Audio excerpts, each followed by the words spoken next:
अब ननद चलाएगी ससुराल। अपने कमरे में बैठी अंकिता एक बार किताबों के ढेर को देखती तो एक बार एग्जाम के शेड्यूल को। हे भगवान, 10 दिन बाकी है एग्जाम को, इतना सारा सिलेबस करना है, कैसे होगा सब।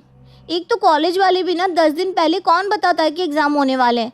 इनका बस चले ना तो एग्जाम के दिन ही शेड्यूल ला दे। अब कैसे क्या करूं मैं। और अपने बुक्स को निकाल कर निकिता पढ़ने बैठ जाती है। मुश्किल से 10 मिनट भी नहीं होते कि उसे अपनी भाभी की आवाज सुनाई देती है। अरे अंकिता, कहाँ चली गई तू?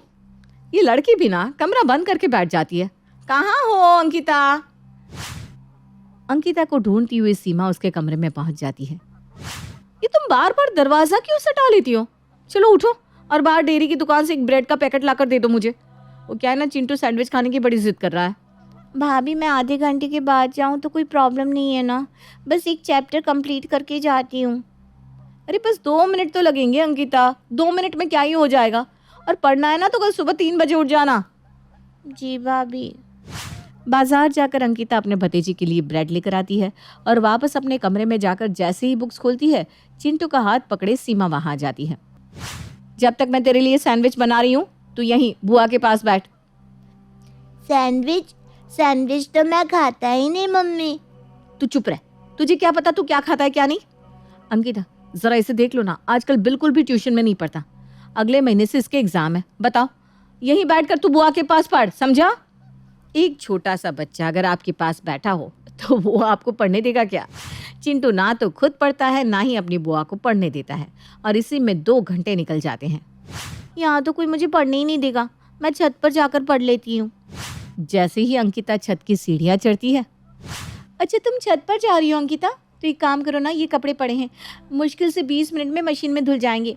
फिर एक ही बार में कपड़ों को लेती हुई छत पर चली जाना। एक पन दो काज। भाभी, वो मैं छत पर पढ़ने के लिए जा रही थी, 10 दिन के बाद मेरे मास्टर्स की एग्ज़ाम है। अरे तो ठीक है ना, कौन सी बड़ी बात हो गई। आधे घंटे पढ़कर कोई बैरिस्टर नहीं बन जाओगी तुम। ये सब तो बस काम से बचने के बहाने हैं। मैं नहीं जानती क्या? मैंने भी पढ़ाई की है, कोई अनपढ़ गवाह नहीं हूँ मैं। कभी कोई काम तो कभी कोई काम, इसी तरह सुबह से शाम हो जाती है और अंकिता एक शब्द भी नहीं पढ़ पाती।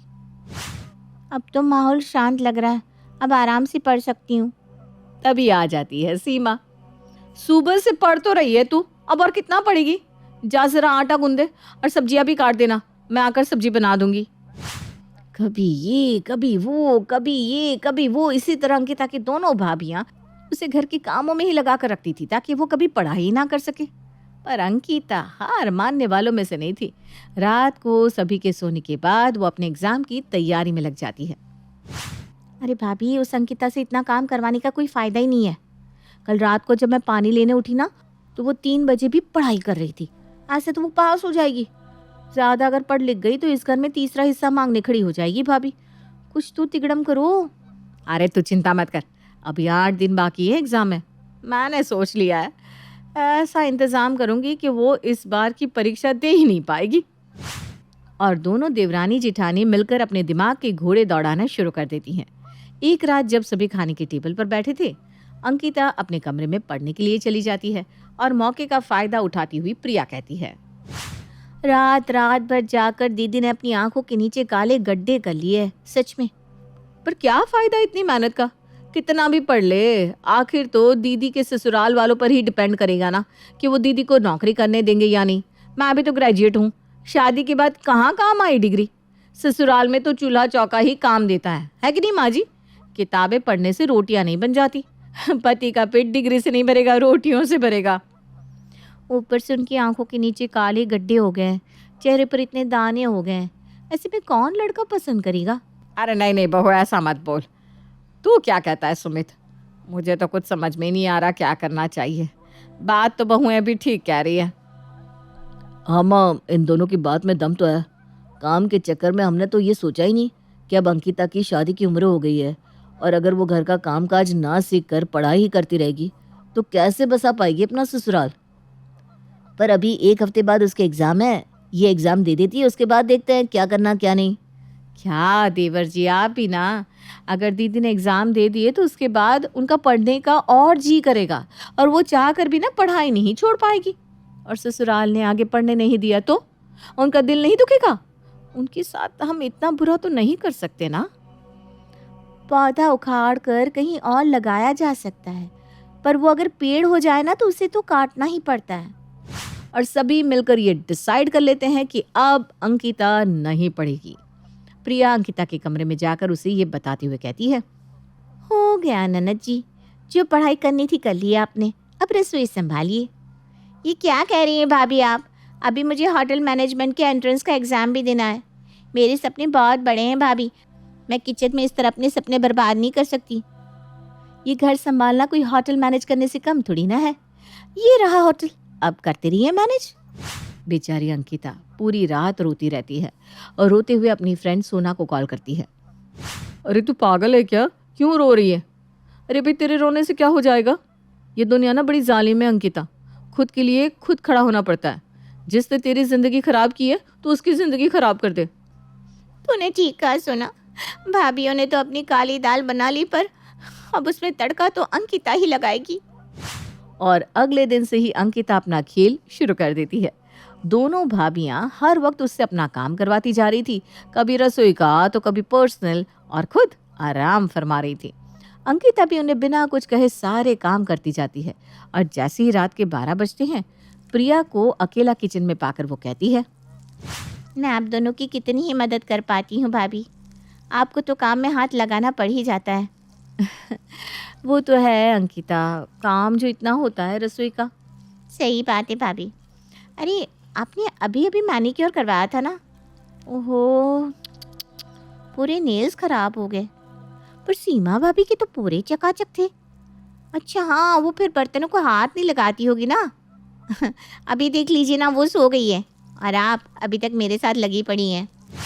ये सुनते ही प्रिया वहाँ से चली जाती है। बात तो ये अंकिता सही कह रही है, भाभी बड़े होने का कोई फ़ायदा उठाना नहीं छोड़ती। अगली सुबह अंकिता चाय का कप लेकर अपनी बड़ी भाभी के कमरे में जाती है। अरे तू, अरे अरे उठिए मत भाभी, बेड पर ही पी लीजिए चाय। 8-10 मिनट 20 मिनट सो लीजिए, मैं हूँ ना किचन में। वैसे भी चिंटू के चक्कर में आराम कहाँ मिल पाता है आपको। चलो किसी को तो बच्चा संभालना एक काम लगा। हमारे साथ काम करते करते समझ आ गई है तुझमें। आंखों देखी को झुठलाया तो नहीं जा सकता ना भाभी, पर पता नहीं प्रिया भाभी ऐसा क्यों कह रही थी। प्रिया क्या कह रही थी वो? बता। अरे नहीं, अरे बता ना। वो कह रही थी कि लोग बच्चे का नाम लेकर काम से बचना चाहते हैं बस। नहीं, पर वो ना आपके लिए नहीं होगा। पर ये भी है कि इस घर में आपके अलावा बच्चा है ही किसका। खैर मैं ना नाश्ते की तैयारी करने जाती हूँ, आप बड़ों की बात में मेरा बोलना बनता नहीं है। ये कहकर अंकिता वहां से चली जाती है। खुद से तो इससे चूहा तक पैदा नहीं होता और मुझे बता रही है। अंकिता के बाद अब इस प्रिया का हिस्सा भी इस घर से कम करना होगा। और इस तरह अंकिता दोनों भाभियों में मनमुटाव करवाती जाती है और एक दिन दोनों फट जाती है। प्रिया जा तो वो कपड़े देख ले तू। ये अंकिता भी कहीं नहीं दिख रही, मुझे उसे मार्केट भेजना है। वो मेरे ही काम से बाहर गई हुई है, वो सब छोड़िए आप, मैं देख लूँ कपड़े। रियली? ताकि मेरा नया मैनिक्योर फिर से खराब हो जाए। अरे भाभी बहुत हो गया, बहुत हुआ आपका ड्रामा। शादी होकर जब मैं आई थी मेरी दुर्दशा कम नहीं की थी आपने। ओहो, मुंह से अब बोली निकलने लगी तेरे। तुम जैसे को इतना समझदार बना दिया, ये मेरी ही गलती है। सपोला पाल रही थी मैं। मेरी माँ को गाली देने वाली तू होती कौन है? तू होगी सपोली, तेरा पूरा खानदान सांप बिच्छू का ही तो है। और दोनों बहुओं की बहस बहुत ज्यादा बढ़ जाती है। वैसे भी अपना काम तो मैं खुद करती हूँ, तू अपने काम अलग से कर ले। वो तो होगा ही, पर अब और भी बहुत कुछ अलग होगा। बस बहुत हुआ। इस तरह लाड लाड कर घर का माहौल खराब करने की कोई जरूरत नहीं है। आज से मैं तुम दोनों के काम बांट देती हूँ। और अंकिता की पहली चाल बहुत सही पड़ती है। दोनों भाभियों के आपस की लड़ाई में अंकिता काम से बच निकलती है। अब समय आ गया है ये पूरा घर अपने हाथ में लेने का। अपने भाइयों और माँ के साथ अंकिता हॉल में बैठी थी। तभी प्रिया सभी को चाय देकर रसोई में चली जाती है। भाभी ने फिर नई साड़ी ले ली, और ली भी तो इतनी महंगी साड़ी। घर पर पहनकर खराब तो नहीं करनी चाहिए उन्हें। अरे नहीं, ये तो मुझे कह रही थी 450 की पड़ी वो साड़ी।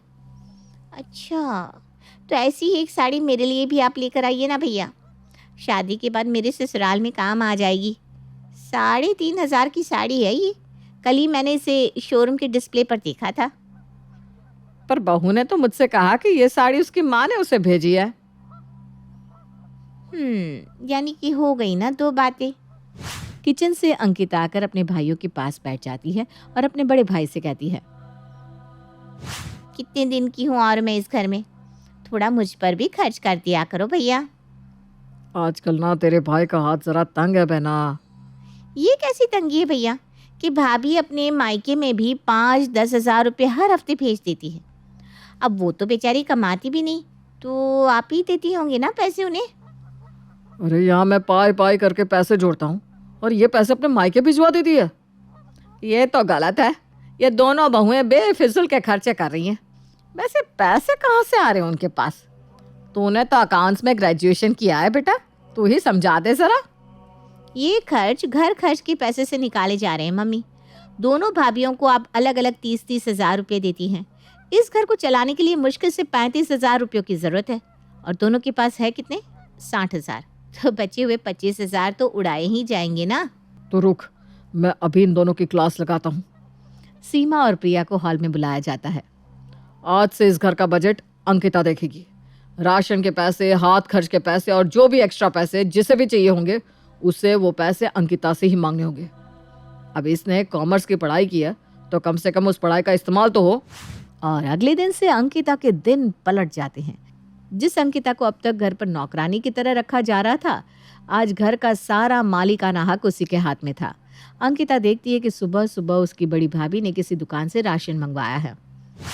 रुकिए भैया, ये राशन वापस ले जाइए, हमें नहीं चाहिए। अरे क्यों नहीं चाहिए बाबा? महीने की 1 तारीख है। आज राशन रसोई में नहीं होगा तो खाना कैसे बनेगा? राशन का इतना अंदाज़ा तो मुझे हो ही गया है भाभी।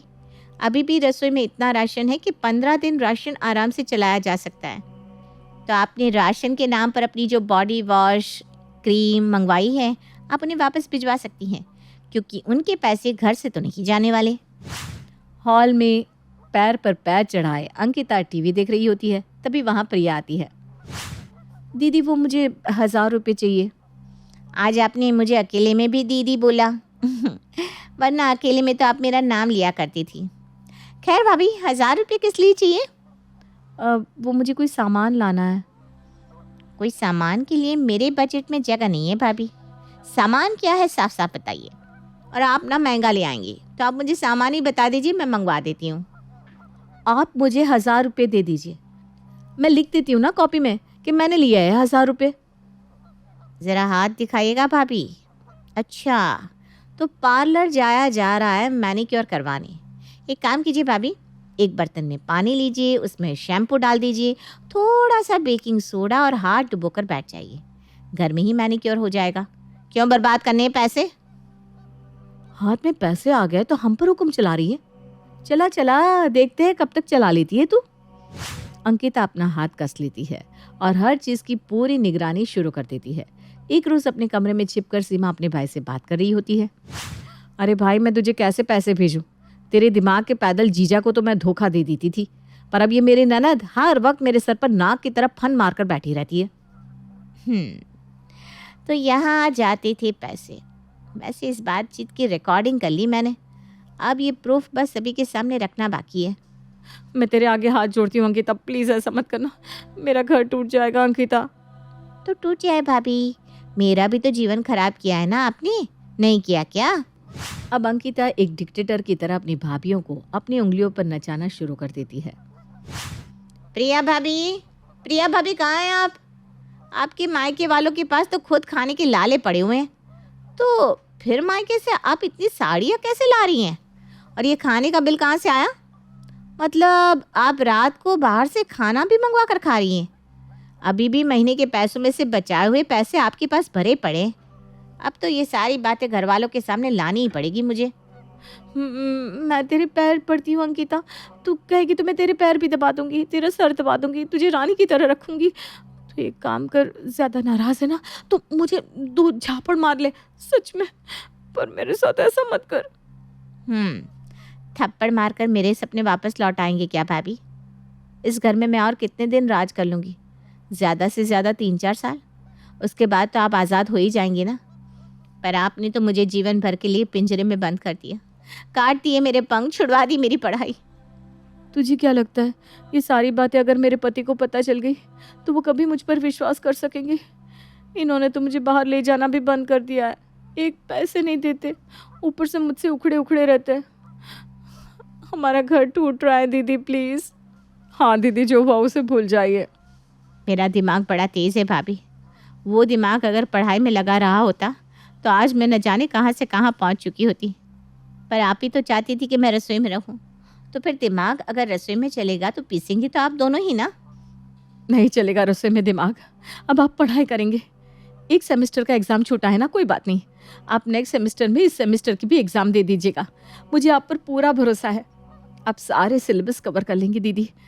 हमसे बहुत बड़ी गलती हो गई, ये सब करके हमने अपने ही पैरों पर कुल्हाड़ी मारी है। आपको पढ़ाई ही शोभा देती है और हम दोनों को रसोई का काम। जिस तरह से हमने सभी को आपकी पढ़ाई के खिलाफ किया था, हम उन्हें पढ़ाई के फ़ायदे बताएंगे। किस तरह आज पढ़े लिखे होने के कारण ही आप घर का बजट संभाल पा रही हैं और बहुत कुछ कर पा रही हैं। दीदी पर प्लीज़ आप इस काम को छोड़ दीजिए और पढ़ाई शुरू कर दीजिए। और आखिर वो हो ही जाता है जो अंकिता चाहती थी, 6 महीने बाद। अरे दीदी, आपने अपना टिफ़िन छोड़ दिया, एग्ज़ाम के ब्रेक में क्या खाएंगी आप? दीदी आपने बॉक्स रखा ना। एक मिनट दीदी, ये दही चीनी खा कर जाइए, शुभ होता है। भगवान करे आपका एग्ज़ाम अच्छा जाए। और ये ननद को जिस तरह अपनी भाभीयों के ससुराल को चलाती है कि उन दोनों को लाइन पर ला देती है। अंकिता अपनी डिग्री कंप्लीट कर लेती है और उसे फॉरेन में जॉब भी लग जाती है और अपने पंख फैलाती हुई अंकिता एक अच्छी खासी सैलरी पर विदेश चली जाती है।